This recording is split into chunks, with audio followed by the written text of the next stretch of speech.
Hey guys, how's it going? Coderman here. In today's video, Hey guys, how's it going? Coderman here. In today's video, we're going to be installing the Baja Design Squadron Sport lights on the pillars. So let's get right into it. I'm going to first show you the product and then get into the tools that you need. This is a super simple one, so it shouldn't be too big of a deal. So first off, thanks to the guys over at 4x4truckleds.com for sending these over. And yeah, I'll just jump right into the product here. So you can see Baja Design's, a really clean setup.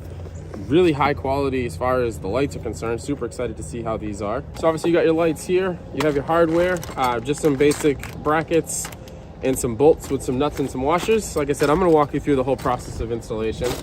And then if I go ahead and flip this out, I already took these out of the packaging, but in there I actually have the wiring for the upfitters. So as you know, with my Bronco, I actually have the upfitter switches, so I don't have to do a custom switch inside the vehicle. I can just utilize one of those. So let me go ahead and grab the camera from my lovely assistant here. And if I come around here, as far as the wiring is concerned, we're going to install it right here. And we have all of our different terminations for our upfitters. And we'll end up using this diagram here, which I'll show you how to get to figure out which wire we'll be utilizing. So when you're inside of your Bronco and you don't have the owner's manual, there's actually a cool thing here. If you go over here to the little picture of the Bronco features, go over here to owner's manual. And if you just type in wiring, click search, you'll see a couple different options here, and one of them is you can locate the wiring, but I've already shown you where it is. If you say identify, and it actually will tell you what the color is that you're looking for, what the wiring size is, and then the most important is the fuse. So if you're going to be doing a winch, you'd want to go ahead and put it on AUX 1, but most of the others, obviously AUX 2 is 15 amps, and then the 3 through 6 are 10 amps. I'm going to go ahead and put it on AUX 2.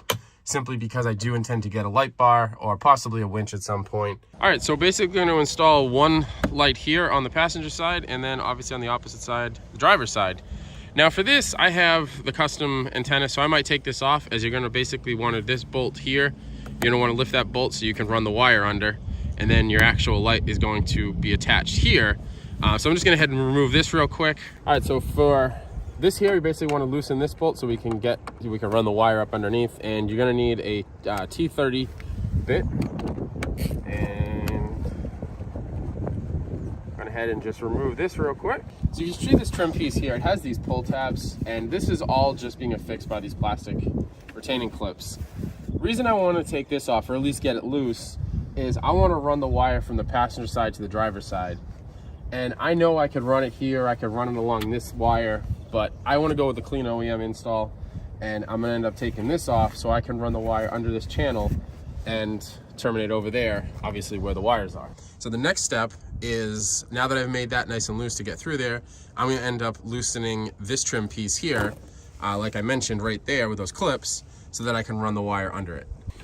So I have this trim puller kit, and this actually has one of these tab pullers, which you basically, I'm trying to do this one-handed, but you basically go up onto here, get a little bit of an angle, pop it, and then you slide this under, and you can pull the whole pin. I love finding tools that are the thing for that job. So I'll go ahead and leave a link in the description to this kit. I ended up grabbing it on Amazon. I think it was like 15 bucks. Next up, you want to remove where it says accessory ready here. You want to remove that, and that's going to be a T25. All right, so now that that screw is out, you want to go ahead and use your trim tool or something, and you want to get up under here and pull this off, which should be easy.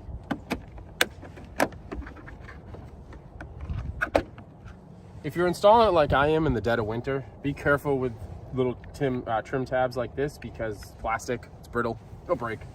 If you're in a warmer climate, go away.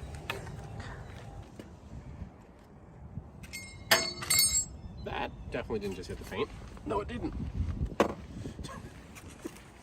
I hope you're still filming. absolutely did. Did what, film or hit the paint? Hit the paint. I know, I heard it, I cried. It's all done. We're gonna go ahead and run this into the cowling.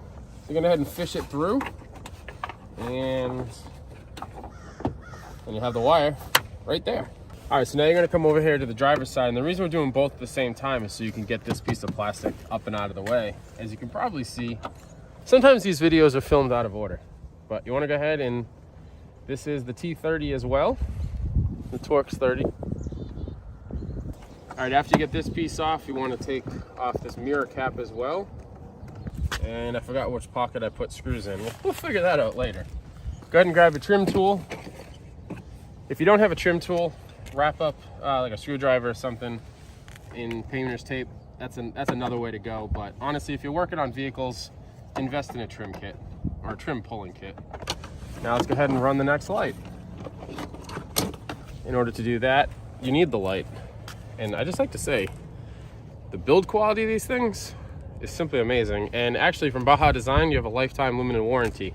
There's be some information in the box, so definitely check that out. But these should last, these will last your vehicle or longer. Okay, just gonna go ahead and fish this through.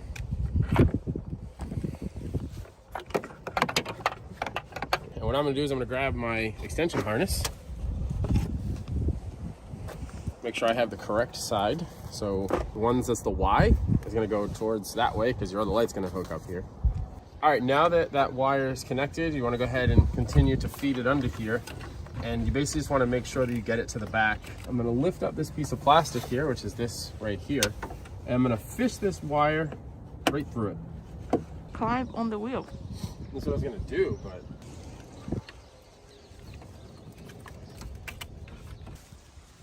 All right, now you can see that your wires are terminating here. You have the one going to the light, and then the one back there, the plug here, is for your upfitter switches. Next up is to grab your harness wire, or your harness plug, and then your harness wire. So what's really cool about this is it has a quick connector for your, from the line coming from the truck, and then it has a ground built right on it. And we're just gonna terminate that on that ground there, but let's see, what will be the next step? The next step is hooking this up. However, prior to that, you wanna go ahead and disable your battery. Not saying you have to do that, but in working with cars that have all sorts of electronics, as you can see from this plethora of cables and connections, you don't wanna be messing with a vehicle with the power on. So let's go ahead and get that off. It's usually just a socket. Okay, so grab your 10mm socket, and one note, when you do this, the vehicle is probably going to set the alarm off when you go to set it back up. I don't know if Ford does that. I know other cars do, so I would just assume that it will. Just if you do the negative, make sure you have it covered, and make sure that this part, the actual, cabling part, can't touch something else that's grounded. All right, I'm going to hand the camera back to my lovely assistant, who has at this point frozen to death. She's in there somewhere. And what we're gonna do next is we're gonna stand here for a minute and remember what we were doing. Connecting the cables. Ah, she's awake, people. So here's the green brown, and like I said, it has termination. Actually, it's just a cap. So go ahead and grab your wire strippers. You want to cut that wire. Cut it right at the end of this black cap, obviously, because you don't want to lose any more wire than you need to. And don't do what I just did, where you jettison the cap into the vehicle. Hopefully it fell to the ground. Okay, so strip off make it some bare wire, and then just twist the strands. You don't really have to do this, but it is a stranded wire, and you want to obviously make it so that you can more easily put it inside of the connector. So go ahead and twist the strands. It takes a couple seconds. All right, so you're gonna go ahead and grab your upfitter harness, and you're gonna go ahead and stick the wire in here. You already have, obviously this wire is here, and then what you're gonna do is once the wire is stuck in there nice and tight, you go ahead and clamp this down, and that completes your connection. Then go ahead and grab something to just press this down. I'm just gonna use the front of the wire strippers, obviously not stripping any wire. All right, next step is to grab a ground, which is obviously this terminal here. So honestly, you can pick any of them. These are all grounds. I might stay away from this wire just because this looks big and beefy. Which one? I can very easily connect to this one right here. Okay. You might want to do the last couple of turns with your fingers, just to not lose this tiny bolt in the engine bay. All right, so once that's connected, next step is, honestly, you got a couple options here. I haven't bolted these on yet, but everything is actually plugged in and ready to go. So what I'm gonna do is I'm actually going to reconnect the battery. And the reason for that is I wanna make sure that this is all lighting up the way that it should be. before I consider this job done and tighten everything up. Have your key fob ready, just in case the alarm decides to go off. Some vehicles do, some don't. I don't know if Ford does. We're about to find out. No. For those playing along at home, it does not. You don't have to death grip this, but make sure that this is nice and tight, as one of the most common no start failures is because your battery's not tight enough. So don't have to start the vehicle. I should just be able to put it into an accessory, and let's see if I can get these lights to turn on.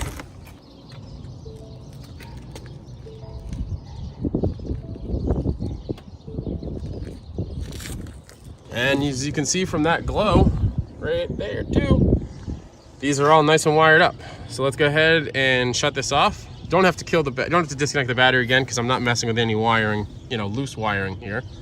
But these are all set up, so let's go ahead and finish the installation. All right, so you want to put, you're gonna use your existing Bronco bolt, so don't use the bolt that's in there. A washer on the back, and go ahead and screw it down right here. All right, so you use I think it's a crush washer and the bolt, and this is an H4.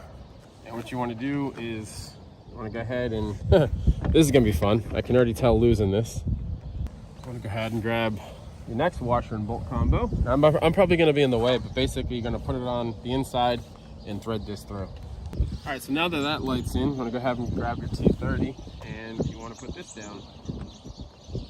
All right, so passenger side is in. It's really just rinse and repeat on the driver's side, and then we'll button up the wires under the hood. So let's hop over on that side and get that done. All right, same deal. Plastic trim piece on. All right, so same as the last side. Take your T25 aka Bronco bolt, put it through your bracket. Obviously have a washer, another washer, and then you're gonna secure it down. All right, then come in and secure up your light, and you're all done. All right, same deal as the passenger side. You have a crush washer, you're gonna put it on the inside, a bolt, you're gonna put through there, and strap it down. Once again, make sure that your words are right side up. Make sure they're nice and straight, and they are. And there you go. You got your squadron lights all set up, ready to go. Go ahead and just put your antenna back on, and let's button up the wiring. By the way, one quick thing I should note, if you haven't seen my previous video, is I have these new struts so that I don't have to use the old school bar. So if you're wondering how my hood's holding itself up and you didn't notice, that's why. So before I go ahead and wire this down, got some zip ties and some cutters, I'm gonna go ahead and put these pins back in, these trim holders. And with gloves, it's a little interesting, but basically you just pull the top part back up so that there's that space. Make sure that these teeth can get in there. Go ahead and pop it into the hole, push down, and it's done. My hands are frozen. I can't even feel my hands at this point, so they don't even hurt. Watch as Bronco owner gets frostbite working on Bronco. All right, so that's all clipped in. Everything is nice and secured.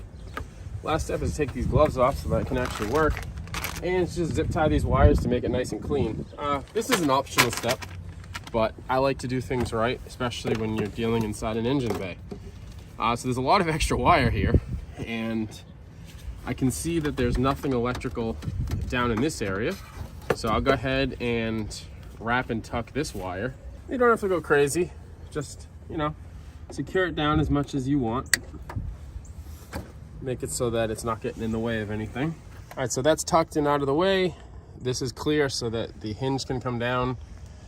Lights are on. You can kind of see the other one poking through there. The rear trim piece is back in place. Everything is affixed the way that it should be. There's no tools left in the engine bay. That's always an important step. All right, so everything's wired up. Now the moment of truth, make sure everything works. So all you have to do is put your Bronco in accessory. You don't have to turn it on fully. And you flip a switch. Do we have lights? We do. All right. Well, there you go. Yeah, this install is complete.